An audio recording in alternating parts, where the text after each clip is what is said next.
Hello guys, ரகடிக்கா சேலை அடுத்ததா என்ன நடக்க போகுதுன்னு சொன்னால், விஜயா வீட்டை விட்டு வெளியேற அளவுக்கு வந்துட்டாங்க. இதுக்கு முக்கிய காரணமே மனோஜ் தான். விஜயாவுக்கு அந்த வீட்டில் இருக்க விருப்பம் என்று சொன்னாலும், அண்ணாமலை அந்த வீடு ஏலத்தில் போகும்போது நான் அந்த வீட்டில் இருக்க மாட்டேன்னு சொல்லிட்டாங்க.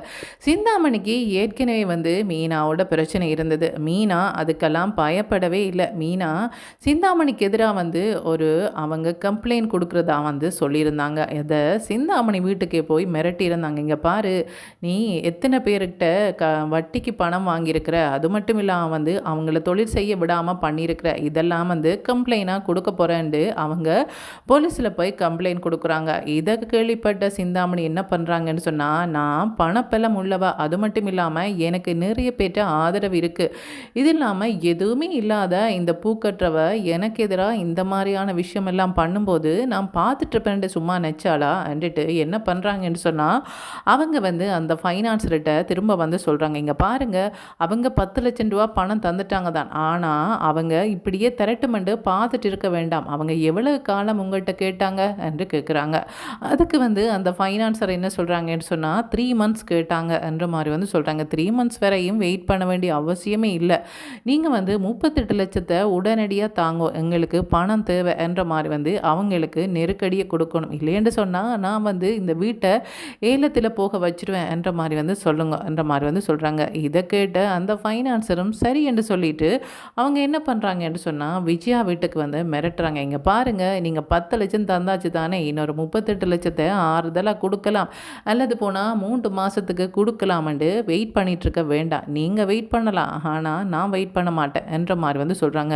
உங்களோட பையன் இவ்வளோ ஃப்ராடாக இருக்கிறான், இந்த மாதிரியான குடும்பமும் இப்படித்தானே இருக்குமே, உங்களை நம்பி எல்லாம் என்னுடைய பணத்தை விட்டுட்டு இருக்க எனக்கு விருப்பம் இல்லை, அதனால் நீங்கள் நாளைக்கே என்னுடைய 38 லட்சத்தை நீங்கள் தரணும், இல்லைன்னு சொன்னால் இந்த வீட்டை நாளைக்கே நான் ஏலத்தில் விடுவேன் என்ற மாதிரி சொல்கிறாங்க.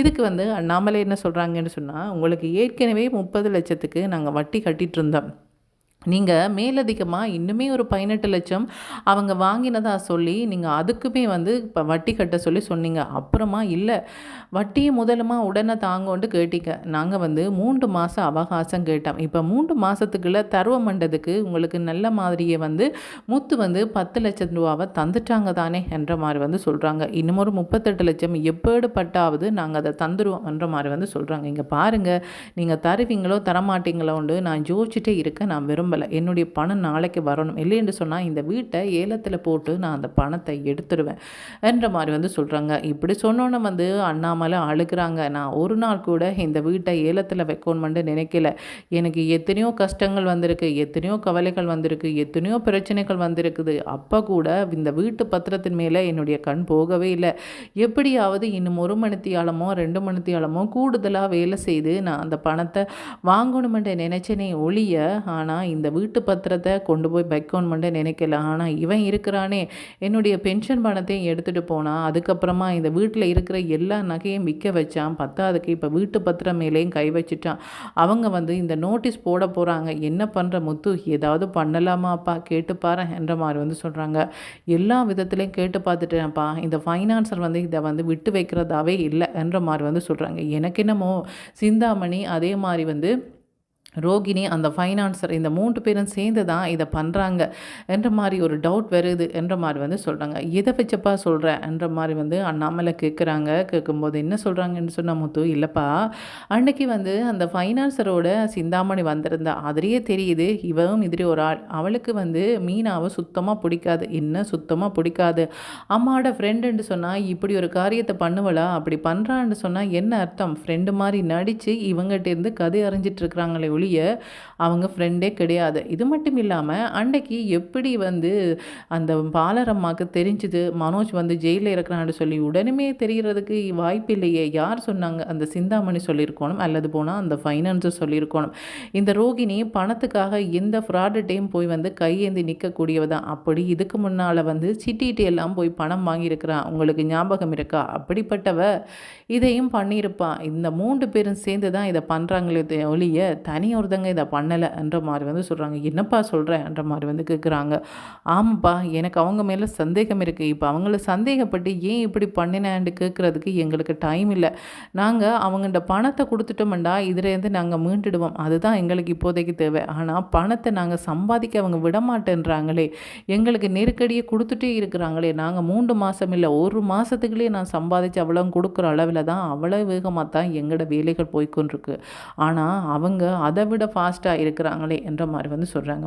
அப்படி சொல்லும்போது வந்து மனோஜ் சொல்கிறாங்க, ஏலத்தில் போகிற வீடு போகிறது தானே, அதை பற்றி எதுக்கு கவலைப்படுறீங்க என்று சொல்லும்போது அண்ணாமலை பக்கத்தில் இருந்த ஒரு பொருளால் தூக்கி வீசி விடுறாங்க. என்ன நினச்சிட்ருக்குற நீ, வீடு ஏலத்தில் போனாலும் பரவாயில்லைன்னு தான் நினச்சிட்ருக்குறியா? ஆமாம், போனால் என்ன, இது எனக்குரிய வீடா என்ற மாதிரி வந்து சொல்கிறாங்க. விஜயா இவனுக்காக தான் இவ்வளோ சப்போர்ட் பண்ணியா என்ற மாதிரி வந்து கேட்குறாங்க. இவன்ட பேச்செல்லாம் விடுங்க, இவன்ட பேச்சை கேட்டுட்டு இருந்தால் நாங்கள் வந்து பயந்துட்டே இருக்க வேண்டியதான்ற மாதிரி வந்து விஜயா சொல்கிறாங்க. ஏன் இப்போ கேட்க மாட்டேன்ற, இவ்வளோ நாளும் அவனோட பேச்சு தானே கேட்ட, இப்போ எதுக்கு கேட்கலன்ற மாதிரி வந்து சொல்கிறாங்க. அப்படி சொல்லிட்டு என்ன சொல்கிறாங்கன்னு சொன்னால், விஜயா உனக்கு தானே அந்த சிந்தாமணி நல்லா தெரியுமே, கதைச்சு பாருன்ற மாதிரி வந்து சொல்கிறாங்க. ஆமாங்க, சிந்தாமணியோட கதைச்சா தான் இது சரி வரும்ன்ற மாதிரி வந்து சொல்லிட்டு எல்லார் முன்னாடியும் அவங்க சிந்தாமணிக்கு கால் பண்ணுறாங்க. சிந்தாமணி என்ன கேட்குறாங்கன்னு சொன்னால், என்ன மாஸ்டர் இந்த நேரம் கால் பண்ணுறீங்க, என்ன விஷயம் சொல்லுங்கன்ற மாதிரி வந்து சொல்கிறாங்க.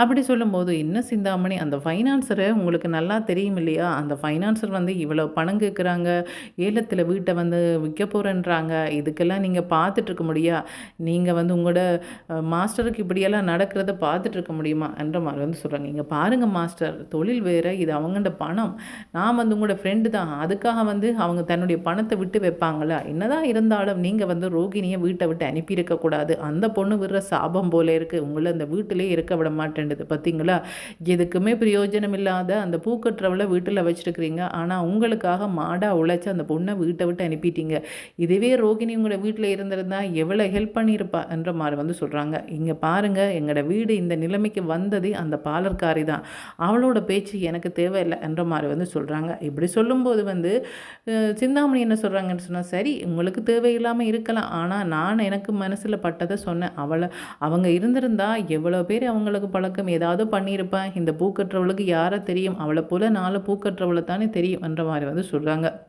இங்கே பாருங்கள், நீங்கள் பேசி ஏதாவது பண்ணக்கூடாதான்ற மாதிரி வந்து சொல்கிறாங்க. இங்கே பாருங்கள், நான் வந்து அவங்களோட பேசவே முடியாது, அவங்க என்ன ஏசுகிறாங்க, எதுக்கு உங்களை நம்பித்தானே நான் இந்த மாதிரி கொடுத்தேன்ட்டு ஏசுகிறாங்கன்ற மாதிரி வந்து சொல்கிறாங்க.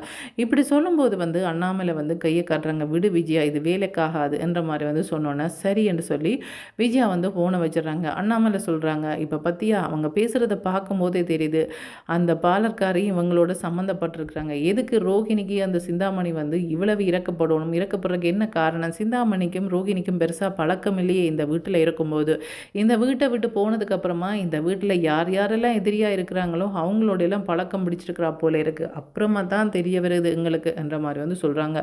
இதுக்கப்புறமா வந்து முத்து என்ன பண்ணுறாங்கன்னு சொன்னால், தனக்கு தெரிஞ்ச ஃப்ரெண்ட்ஸ்கிட்ட தெரிஞ்சவங்ககிட்ட எல்லாம் பணத்தை கேட்டு பார்க்குறாங்க. ஆனால் அவங்க பணம் எவ்வளவு தான் கொடுத்தாலும் இந்த 38 லட்சம் கொடுக்குற அளவுக்கு இல்லை.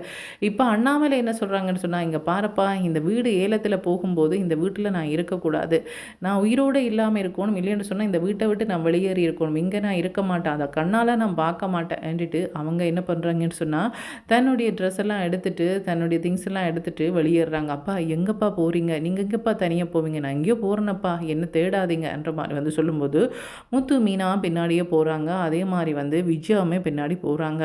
எங்கே வாரீங்க நீங்கள் எல்லாம்ன்ற மாதிரி வந்து சொல்கிறாங்க. இல்லை நீங்கள் போகும்போது எப்படி, இல்லை இப்படி ஒரு வீடு ஏலத்தில் போகிறத பார்க்கணுமெட்டு தானே நீங்கள் இந்த வீட்டில் இவ்வளவு காரியத்தை பண்ணீங்க, அப்புறமா எதுக்கு எனக்கு பின்னாடி வாரீங்க, நீங்கள் அங்கேயே உட்காந்துருங்கன்னு சொல்லும்போது விஜயா இல்லை நானுமே வாரேன்னு போகிறாங்க. இவங்க எங்கே போகிறாங்க, போகிறதுக்கு வந்து மீனாக்கு இடம் இருக்குது, மீனா தன்னுடைய அம்மா வீட்டுக்கு போகலாம். அதே மாதிரி வந்து அவங்களுக்கு ரவிக்கும் சரி ஸ்ருதிக்கும் சரி அவங்கள்ட அம்மா வீட்டுக்கு அவங்க போகலாம், ஸ்ருதிக்கு சரி அவங்கள்ட அம்மா வீட்டில் போய் இருக்கலாம். அதே மாதிரி வந்து அண்ணாமலைக்கு அவங்கள்ட ஃப்ரெண்டு இருக்கிறாங்க, அவங்கள்ட வீட்டில் போய் இருக்கலாம். ஆனால் விஜயாவுக்கு யார் இருக்கிறாங்க, அவங்க போகிறதுன்னு சொன்னால் பார்வதி வீட்டில் தான் போயிருக்க முடியும். பார்வதி வீட்டில் பார்வதி இவங்க இப்படியான செயலை செய்து போட்டு வரும்போது என்ன விஜயா இங்கே வந்து உட்காந்துருக்குறான்னு தான் கேட்பாங்க. ஏன்னு சொன்னால் இவங்க அங்கே போய் சும்மா இருக்க போகிறதில்ல, பணம் தான் கேட்பாங்க, அல்லது ஏதாவது பிரச்சனை பண்ணிகிட்ருப்பாங்க. அதனால் எல்லாரும் ஒரே இடத்துல போய் இருக்கிற நிலைமையில் இல்லை. ஸ்ருதி வீட்டில் எல்லாருமே போயிருக்க முடியாது, அதே மாதிரி மீனா வீட்டுக்கு விஜயா போகவும் மாட்டாங்க, அதே மாரி வந்து அண்ணாமலையோட ஃப்ரெண்டு வீட்டிலயும் போய் இவங்க எல்லாரும் இருக்க முடியாது. ஒவ்வொருத்தரும் ஒவ்வொரு இடத்துல போய் இருக்க போறாங்க. அதுக்கப்புறமா தான் தெரிய போது அந்த வீட்டின் அருமை. இப்ப வந்து விஜயா வந்து அழுகுறாங்க. நான் வந்து எவ்வளோ வந்து இந்த மனோஜ நம்பினேன். ஆனா இப்படி நடுத்தெருவில கொண்டு வந்து விடுவேன்ட்டு என்னால கொஞ்சம் கூட நம்ப முடியலன்ற மாரி வந்து சொல்றாங்க. அம்மா இங்க பாருங்கம்மா, என்னதான் இருந்தாலும் அவங்க 2 பேருக்கு போற வீடு தானே. இங்க பாரு மனோஜ், இதுக்கு மேல ஒரு வார்த்தை பேசாத. அது என்னுடைய வீடு. அவங்க 2 பேருக்கும் இல்ல. உனக்கு இல்லாத பங்கு அவங்களுக்குன்னு சொன்னதே ஒழிய, அது வீடு என்னோடது என்ற மாரி வந்து சொல்றாங்க. என்னுடைய வீட்டை வந்து இல்லாம பண்ணி என்ன நடுத்தெருவுக்கு கொண்டு வந்துட்டா இல்ல, அந்த பாலக்காரின் பேச்ச கேட்டு என்ற மாரி வந்து சொல்றாங்க. இவங்க என்ன சொன்னாலும் வந்து மனோஜுக்கு உரைக்கவே இல்ல. ஏனென்னு சொன்னா, அவங்க சம்பாதிச்ச பணமும் இல்ல. அவங்க சம்பாதிச்சு கட்டின வீடும் இல்ல. இப்ப ஏலத்துல போறதும் அவங்கள்ட்ட வீடு கிடையாது. அவங்க கடன் குடுக்குற பணமும் அவங்கள்ட்ட கிடையாது. அவங்கள பொறுத்தவரைக்கும் என்ன நடந்தாலும் அவங்களுக்கு ஒரு பிரச்சனையும் இல்லாத மாரி இருக்கிறாங்க. இப்ப இந்த பிரச்சனை தெரிஞ்சதுக்கு அப்புறமா முத்து, மீனா எப்படி அந்த வீட்ட மீட்க போறாங்க? யார்ட்ட பணத்துக்கு போறாங்க? அவங்க பணம் குடுப்பாங்களா? அப்படி குடுத்தாலும் வந்து அந்த ஃபைனான்சர் வந்து ஏலத்துல வந்து போடாம அந்த வீட்ட மீட்டு குடுப்பாங்களா? அல்லது போனா இல்லை என்று சொல்லி திரும்ப திரும்ப அவங்கள்ட்ட இருந்து பணத்த வாங்கிட்டு இருப்பாங்களா? என்ன நடக்க போகுதுன்றத கைஸ் வெயிட் பண்ணி தான் பார்க்கணும். ஓகே. Thank you. பாய்.